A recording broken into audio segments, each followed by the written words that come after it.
ఉన్న బంగారాన్ని విడిపించి ఆ రోజు ఆన్లైన్ రేటుకే మేము కొంటాం. Sharma gold company. నమస్కారం, వెల్కమ్ టు సుమన్ టీవీ. నేను గీతాంజలి. ప్రస్తుతం మనతో పాటు ఆశిష్ ఆచార్య గారు ఉన్నారు. వారితో మాట్లాడదాం. గురుగారు నమస్కారం అండి. నమస్కారం అమ్మా. ఆ శ్రీకృష్ణ భగవానుడు ఎన్నో లీలల్ని చూపించారు. అందులో ప్రతి ఒక్కటి కూడా వెనకాల ఏదో ఒక ఆంతర్యం ఉంటుంది, ఉపయోగకరంగా ఉంటుంది. మెసేజ్ ఇప్పటి యూత్ కూడా అర్థమయ్యే రీతిలో వాళ్ళకి ఒక మెసేజ్ ఇచ్చినట్టుగా ఉంటుంది. అలాంటి లీల ఏదైనా మాకు వివరిస్తారా? తప్పకుండా అమ్మా. ప్రతి ఒక్క లీలలోనూ మెసేజ్ ఉంది. అయితే యమలార్జునుల గురించి మాట్లాడుకుందాం ఈరోజు. యమలార్జున భంజన అని ఆయనకు పేరు. కీర్తనలో ఆ పాటలో వస్తుంది, మేము విన్నటువంటి ఆ కీర్తనల్లో. ఏంటి యమలార్జున భంజన అని అంటే, మీరు గమనించి ఉంటారు, కృష్ణుడు చాలా అల్లరి చేస్తున్నప్పుడు ఒకసారి యశోదమ్మ ఒక తాడు తీసుకొని రోలు కేసి కట్టేస్తుంది. నిజమేనండి.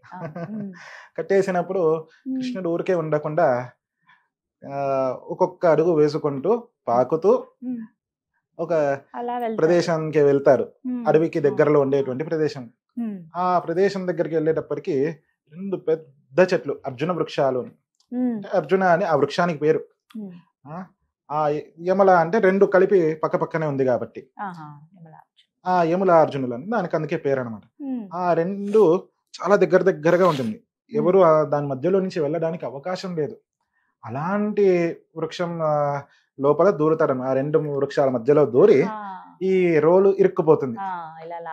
లాగుతూ ఉంటారు. ఒక్కొక్క అడుగు వేస్తారు, లాగుతారు. లాగి ఆ ముందుకు వెళ్ళేటప్పటికి ఆ రోలు ద్వారా ఆ 2 వృక్షాలు కింద పడిపోతుంది. మొత్తం రూట్స్ తో సహా పైకి వచ్చేస్తుంది అనమాట. ఆ వృక్షాలు పడేటప్పటికి అందరూ భయపడిపోతారు. ఆ వచ్చే శబ్దం, ఒక చెట్టు కింద పడిందంటే ఎంత శబ్దం వస్తుంది. ఆ శబ్దానికి అందరు భయపడి ఏమైంది ఏంటి అనేసి చూస్తే కృష్ణుడు అక్కడ ఆడుకుంటూ కూర్చున్నాడు.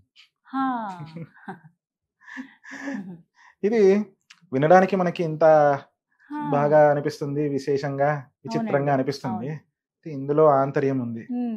అసలు ఏంటి ఆ వృక్షాలు ఏంటి అని మనకు సందేహం కలుగుతుంది కదా. దాని యొక్క ఆ వృక్షాలు ఎవరు అని తెలుసుకొని, అలాగే ఆ వృక్షాలు మన దగ్గర ఉందా, ప్రతి మనిషిలోనూ ఉంది ఆ వృక్షాలు, దాని గురించి మాట్లాడుకుందాం. అయితే ఈ యమలార్జునులుగా ఉండేటువంటి ఆ 2 వృక్షాలు కుబేరుడి యొక్క కొడుకులు. పూర్వజన్మలో కుబేరుని యొక్క కొడుకులు ఇద్దరు కలిసి నదీ స్నానం చేసేటప్పుడు నిర్వస్త్రంగా, వస్త్రం లేకుండా స్నానం చేస్తూ ఉండిపోయారన్న. అదే సమయానికి మహాత్ములైనటువంటి నారద మహర్షి ఆయన ఆ సమయానికి నదీ తీరానికి వస్తారు. సంధ్యా సమయానికి సంధ్యావందనం చేసుకున్నాను. వస్తూ ఉంటే వారిని చూసి ఒక నమస్కారం చెయ్యలేదు. అంతేకాకుండా ఎవరైనా పెద్దలు వస్తున్నారన్నప్పుడు అలా నిర్వస్త్రంగా ఎవరు ఉండరు. సాధారణంగానే నదీ స్నానం నిర్వస్త్రంగా చేయకూడదు, నియమం ఉంది. అయితే ఎవరైనా అలా కనబడుతున్నారు అంటే ముందుగా వెళ్ళిపోవాలి. అక్కడ వాళ్ళిద్దరిగా అలా నిర్వస్త్రంగా కనిపించకూడదు.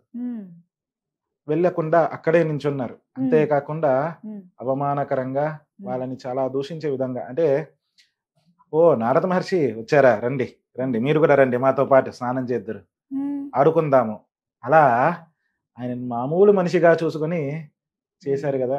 అది అవమానం. అది ఆయన స్థాయి ఏంది, దేవర్షి ఆయన. అలాంటి వారిని ఇలా అవమానం చేసేటప్పటికీ భరిస్తూ ఉన్నారు. కారుణ్యమూర్తి ఋషులు అంత తొందరగా శాపాలు ఇవ్వరు, భరిస్తూ ఉంటారు, చూస్తూ ఉన్నారు. అయితే హద్దు మీరుతోంది కాబట్టి ఇంకా శాపం ఇయ్యవలసిందే అని ఇస్తారన్నమాట. అలాగే వాళ్ళు నిర్వస్త్రంగానే ఒడ్డుకు వచ్చి పైకి వచ్చి నించునేటప్పటికి ఇంత మహర్షిని నేను ఎదురుగా ఉన్నప్పుడు నిర్వస్త్రంగా ఎటువంటి మొహమాటము లేకుండా ఎదురుగా వచ్చి ఏ విధంగా అయితే చెట్టుకి నేను వస్త్రం కప్పుకున్నానా లేదా ఏంటి, ఏ విధంగా అయితే దానికి ఎలాంటి చలనం ఉండదో అలా చలనం లేకుండా, మీ మనసుకి చలనం లేకుండా నా ఎదురుగా వచ్చారు కదా, ఇలాగే ఆ చలనం లేకుండానే 2 చెట్లుగా మారిపోండి మీరిద్దరును అని శాపం ఇస్తారు. ఆ శాపం విన్న వెంటనే వీరికి వారు చేసిన పొరపాటు గుర్తుకు వస్తుంది.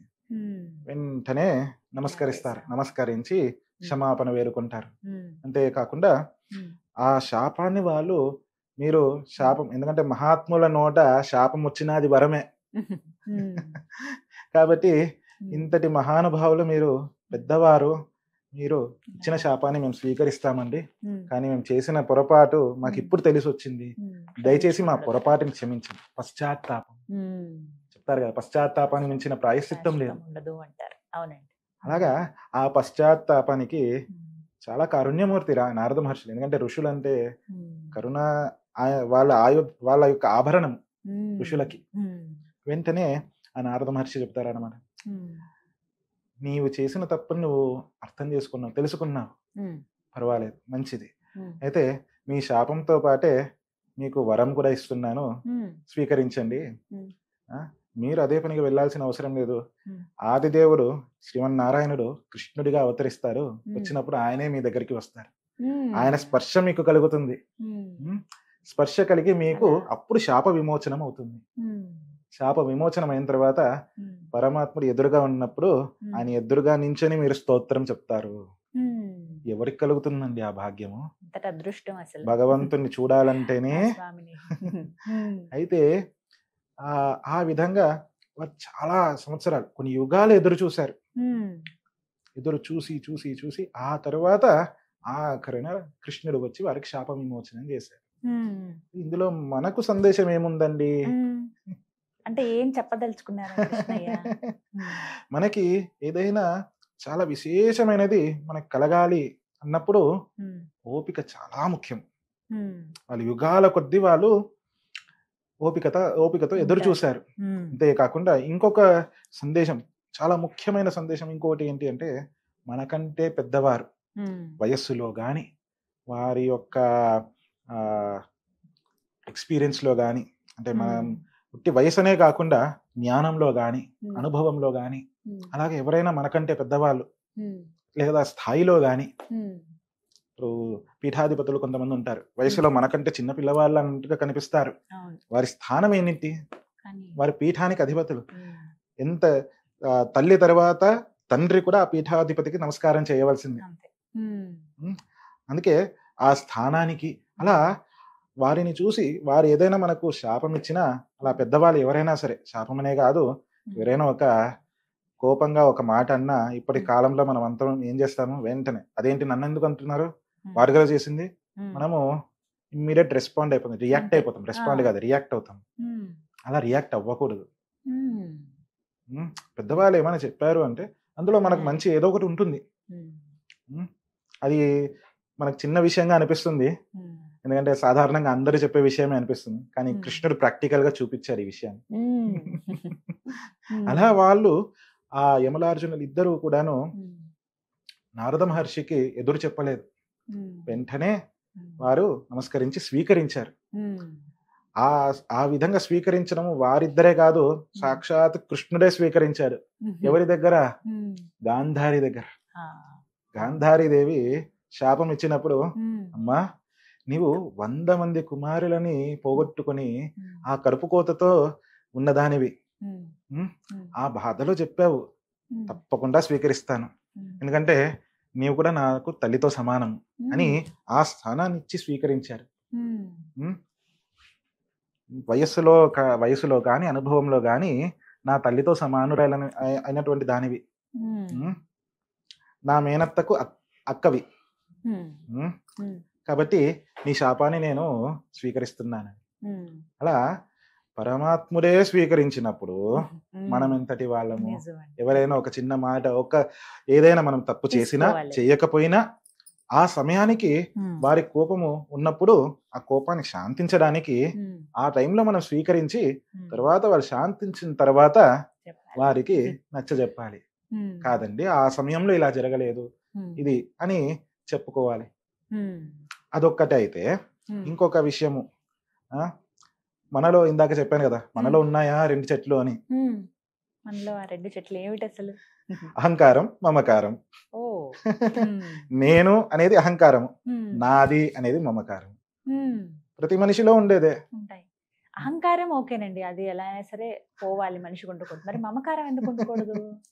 అవును, మరి మనకు మమకారం ఉన్నప్పుడు ఆ ప్రస్తుతానికి మనము మన ఎదురుగా ఉన్నటువంటి ఏదైనా ఒక చిన్న ఈ వాటర్ బాటిల్ కానీ ఇది నాది అని అనుకుంటాం.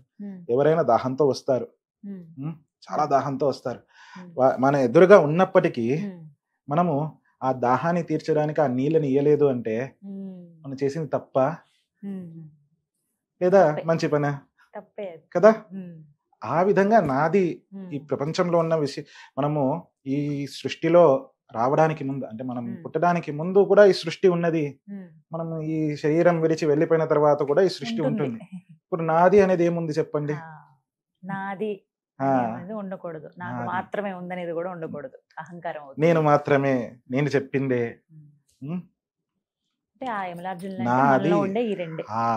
ఈ రెండిటి మధ్యలో కృష్ణుడు వచ్చినప్పుడు ఈ రెండు విరిగిపోతుంది. అలా కృష్ణుడిని మనం స్థానం ఇయ్యాలి మన మనసులో.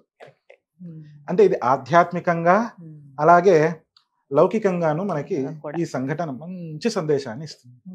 చాలా బాగా చెప్పారండి. ఇప్పటి యువతరానికి మరి ముఖ్యంగా అర్థమయ్యే విధంగా. నమస్కారం గురువు గారు.